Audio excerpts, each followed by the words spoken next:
And the disciples went and did just as Jesus had directed them, and brought the donkey and the colt, and laid on them their garments, on which he sat. శిష్యులు వెళ్ళి యేసు తమకు ఆజ్ఞాపించిన ప్రకారం చేసి ఆ గాడిదను దాని పిల్లను తోలుకొని వచ్చి వాటి మీద తమ బట్టలు వేయగా ఆయన బట్టల మీద కూర్చుండెను. And then the multitude spread their garments on the road. జన సమూహంలోను అనేకులు తమ బట్టలు దారి పొడుగునా పరచరి. So the donkey didn't have to walk on the dirt road, but could walk on the coats and shirts and scarves of the people. కాబట్టి ఆ గాడిద ఇప్పుడు మట్టి రోడ్డు మీద వెళ్లాల్సిన అవసరం లేదు, కానీ అక్కడ అనేక మంది జన సమూహాలు తమ బట్టలు దారి పొడుగునా పరిచారు. It was being treated like a royal animal. ఎంతో రాచరికానికి సంబంధించిన ఒక జంతువులాగా దాన్ని చూశారు. Even the kings who rode in horses, people wouldn't throw their garments in front of the horse. గుర్రాల మీద వచ్చే రాజులకు కూడా ఎవరు బట్టలు కింద పరచరు. But when Jesus came on a donkey, they threw the garments in front of it. కానీ యేసుక్రీస్తు ప్రభువారు ఒక గాడిద మీద ఎక్కి వస్తున్నప్పుడు జన సమూహాలు అక్కడ బట్టలు నేల మీద పరిచారు. Respected him, and they were waving their branches and spreading them on the road. ఆయన్ని గౌరవిస్తూ ఉన్నారు. కొందరు చెట్ల కొమ్మలు నరికి దారి పొడుగునా పరుస్తూ ఉన్నారు. And they were crying out saying, Hosanna, hosanna hosanna అని పిలుస్తూ ఉన్నారు. the son of David, blessed is he who comes in the name of the Lord, Hosanna in the highest. దావీదు కుమారునికి జయము, ప్రభు పేరిట వచ్చువాడు స్తుతింపబడుగాక, సర్వోన్నతమైన స్థలముల్లో జయము అని కేకలు వేస్తూ ఉన్నారు. I have often thought that నేను తరచుగా ఆలోచిస్తూ ఉంటాను, that donkey could have suddenly had high thoughts about itself and saying, wow, what an important person I am. ఆ గాడిదకి ఇప్పుడు ఈ విధంగా ఆలోచన వస్తే ఎలా ఉంటుంది? ఆహా, నేను ఎంత ప్రాముఖ్యమైన వ్యక్తిని ఇప్పుడు. People are throwing their garments in front of me, they're shouting Hosanna. మనుషులు దారి పొడుగున బట్టలు పరుస్తూ ఉన్నారు, హోసన్నా అని పిలుస్తూ ఉన్నారు. And waving palm leaves, I must be a really important person. చెట్ల కొమ్మలు ఊపుతూ ఉన్నారు, నేను ఎంత ప్రాముఖ్యమైన వ్యక్తినో కదా. That's unfortunately how many Christians and Christian preachers behave when other people give them honor. దురదృష్టవశాత్తు అనేక మంది క్రైస్తవ బోధకులు వాళ్ళు ప్రభువుని సేవిస్తున్నప్పుడు ఇతరులు వారికి ఘనతనిచ్చినప్పుడు వాళ్ళు ఆ విధంగా ఆలోచిస్తూ ఉంటారు. For their service, maybe God has been pleased to ride you like he rode that donkey. బహుశా ప్రభు గాడిద మీద ఎక్కి వెళ్ళినట్లుగా నీ మీద కూడా ఎక్కి వెళ్ళటానికి ఆయన సంతోషించుంటాడు. Give you gifts to serve him, and maybe that's gone to your head. ఆయన సేవించడానికి నీకు తలాంతులను ఇచ్చాడు, కానీ అది నీ తలకెక్కింది. And you suddenly beginning to think that you're a very important person. నువ్వెంతో ప్రాముఖ్యమైన వ్యక్తివని ఊహించుకుంటూ ఉన్నావు. And especially when a lot of people honor you and exalt you. ఎంతో మంది నేను ఘనపరిచినప్పుడు, గౌరవించినప్పుడు you begin to think that you're an important person. నీవెంతో ప్రాముఖ్యమైన వ్యక్తివని అనుకుంటూ ఉన్నావు. But what happened to the donkey? As soon as Jesus got off that donkey, everybody forgot about him. యేసుక్రీస్తు ప్రభువారు ఆ గాడిదను దిగి వెళ్ళిన వెంటనే ఏం జరిగింది? అందరూ కూడా ఆ గాడిదను మర్చిపోయారు. Nobody cared for him. He just wandered around, didn't know what to do after that. ఆ గాడిదను ఎవరూ పట్టించుకోలేదు. ఆ గాడిద అటు ఇటు తిరుగుతూ ఏం చేయాలో కూడా తెలియట్లేదు. All of a sudden he found nobody was throwing any garments in front of him, and nobody was waving palm leaves, and nobody was shouting Hosanna, because the Lord had left. కాబట్టి ఇప్పుడు ఆ గాడిదకి ఎవరు బట్టలు పరచట్లేదు, కొమ్మలు ఊపట్లేదు, hosanna అని ఎవరు పిలవట్లేదు. ఎందుకంటే యేసు ప్రభు అక్కడ లేడు కాబట్టి, దిగి వెళ్ళిపోయాడు కాబట్టి. So it's good for us donkeys to recognize that it's because the Lord is upon us, in us, that people give us honor. ప్రభు మన మీద ఉన్నాడు, మనలో ఉన్నాడు కాబట్టి మనం కూడా ఆ గాడిదల వంటి వారంగా మనకి ఆ ఘనత వచ్చింది అని మనం గుర్తించడం మంచిది. And never to imagine that it's because of what we are or who we are that people honor us. మనము ఎవరమో లేకపోతే ఏమై ఉన్నామో దాన్ని బట్టి మనుషులు మనల్ని ఘనపరుస్తున్నారని ఊహించుకోకూడదు. Let's be humble enough to give the glory to God. దేవునికే మహిమ చెల్లించినట్లుగా మనల్ని మనం తగ్గించుకోవాలి. And remain broken and humble, saying, Lord, of ourselves we are nothing. విరిగి నలిగిన హృదయంతో దీనత్వంతో ప్రభువా మేమేమీ కాని వారం ప్రభువా అని చెప్తూ ఉండాలి. We are unprofitable servants. మేము నిష్ప్రయోజకులమైన దాసులము. So that's the other thing we can learn from here. ఇక్కడ మనం నేర్చుకోదగిన మరొక పాఠం అది. And what were these people shouting? Hosanna to the son of David. Hosanna in the highest. ఇక్కడ మనుషులు దావీదు కుమారునికి జయము, హోసన్నా, ప్రభువు పేరిట వచ్చువాడు స్తుతించబడుగాక, సర్వోన్నతమైన స్థలముల్లో హోసన్నా జయమని పిలుస్తూ ఉన్నారు. హోసన్నా అంటే ఏంటి? Hosanna is a Hebrew word which means save us now, O son of David.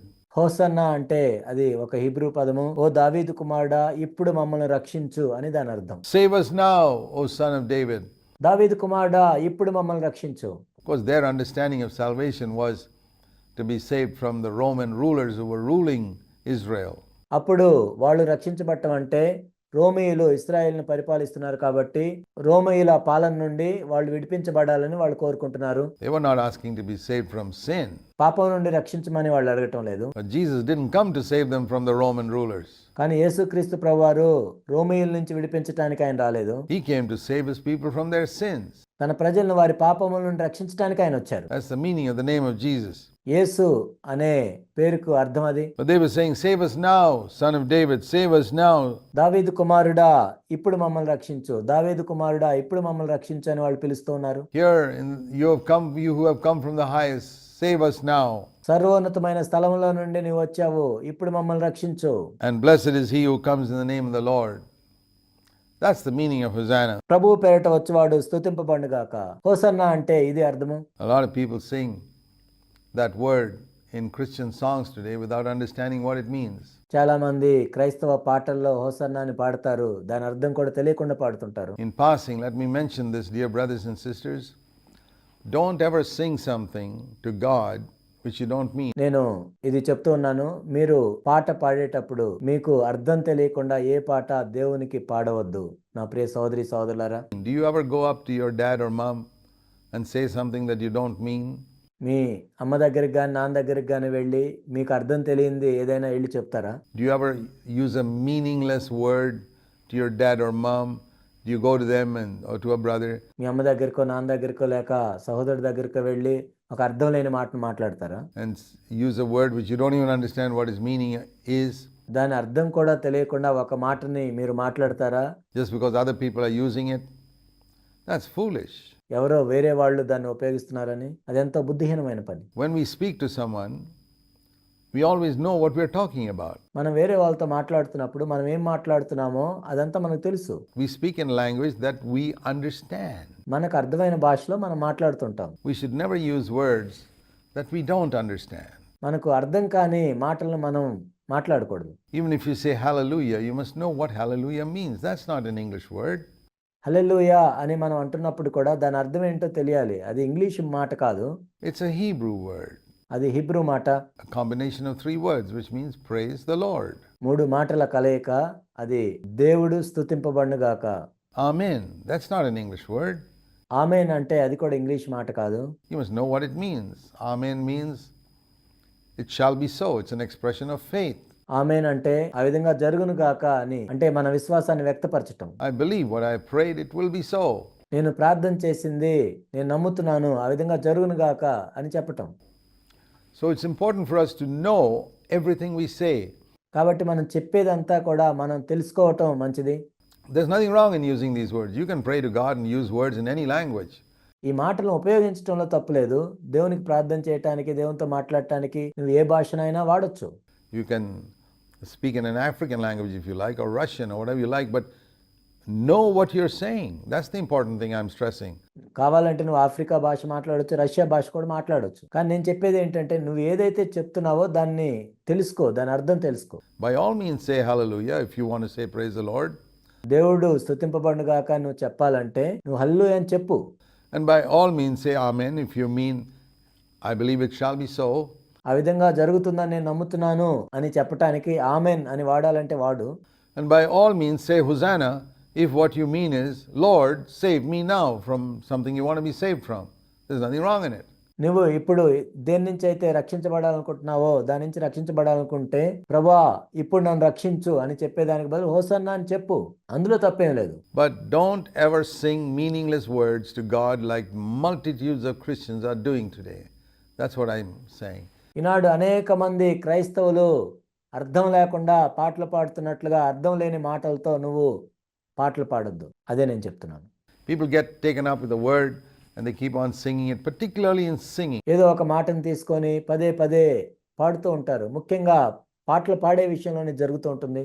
I find multitudes of Christians sing meaningless words to the Lord. ముఖ్యంగా పాటలు పాడేటప్పుడు అనేక మంది క్రైస్తవులు అర్థం లేకుండా ప్రభువుకి పాటలు పాడుతూ ఉంటారు. Because for them it's just the tune and the words and the swinging of the hips and the playing of the guitar. That's more important to them. They don't even think about the words they're saying. వాళ్ళకి ఎందుకంటే ఏదో బాణీ బాగుంది, కొన్ని మాటలు బాగున్నాయి, అలా తలలు ఊపుకుంటూ పాడుతూ ఉంటారు. వాళ్ళు గిటారు మోగిస్తూ పాడుతూ ఉంటారు. అసలు వాళ్ళు ఏమి పాడుతున్నారో కూడా దానికంటే ఈ గిటారు ఇవే ముఖ్యంగా ఉంటాయి. That's carelessness, and I want to encourage you to be more careful. అదెంతో నిర్లక్ష్యంగా చేయటం. కానీ నేనేం చెప్తున్నానంటే మనం ఎంతో జాగ్రత్తగా ఉండాలి దేవుని సన్నిధిలో అని. You know, it says in Ecclesiastes in chapter 5 that we must be careful with our mouth when we go into God's presence. ప్రసంగి 5 మనం చూసినట్లయితే మనం దేవుని సన్నిధికి వెళ్ళినప్పుడు మన నోట్లో నుండి ఏం మాట్లాడుతున్నామో జాగ్రత్తగా ఉండాలి. Ecclesiastes 5 says, guard your steps when you go into the house of God. And verse 2, Ecclesiastes 5:2, don't be hasty in word or impulsive in thought. ప్రసంగి 5:2 మనం చూసినట్లయితే నీవు దేవుని సన్నిధిని అనాలోచనగా పలుకుటకు నీ హృదయమును త్వరపడనీయక నీ నోటిని కాచుకొమ్ము. To bring up a matter in the presence of God, because God is in heaven and you're on earth, therefore let your words be few. దేవుడు ఆకాశమందున్నాడు, నీవు భూమి మీద ఉన్నావు, కావున నీ మాటలు కొద్దిగా ఉండవలెను. విస్తారమైన పనిపాటు వలన స్వప్నం పుట్టును, పెక్కు మాటలు పలుకువాడు బుద్ధిహీనుడగును. So when you promise something to God, verse 4, don't be late in paying it, because he takes no fools, delight in fools. Pay what you vow. It is better that you don't make a promise than you make a promise and don't keep it to God. నీవు దేవునికి మొక్కుబడి చేసుకునే ఎడ్ల దాన్ని చెల్లించుటకు ఆలస్యం చేయకము, బుద్ధిహీనులు యందు ఆయనకి ఇష్టం లేదు. నీవు మొక్కిన దాన్ని చెల్లించుము, నీవు మొక్కుని చెల్లింపకుండా కంటే మొక్కునకుంటే మేలు. So be very careful, because in many words, verse 7, there is emptiness. 7వ వచనంలో మనం చూసినట్లయితే అధికమైన స్వప్నములను మాటలను నిష్ప్రయోజనములు. So fear God. There can be a lot of emptiness in many words. నీ మట్టుకు నీవు దేవుని యందు భయభక్తులు కలిగి ఉండము. కాబట్టి అనేక మాటల్లో ఎంతో నిష్ప్రయోజనంగా ఉంటాయి. Particularly in prayer, people pray all these flowery words in prayer. ముఖ్యంగా ప్రార్థనలో దేవుని ఎదుట గొప్ప గొప్ప మాటలతో ప్రార్థన చేస్తూ ఉంటారు. Trying to impress God. God's not impressed. He's more impressed by a sincere cry that comes out from somebody's heart. ఆ మాటలను బట్టి దేవుడేమి ఇంప్రెస్ అవ్వడు, కానీ నీ హృదయంలోని ఆక్రందనను మాత్రమే దేవుడు వింటాడు. God's not impressed with flowery language. ప్రభు నీ తీయని మాటలను బట్టి ఆయనేమి impress అయిపోడు. He's a father. And just like we don't go to our earthly fathers with flowery language, ఆయన మనకు తండ్రి.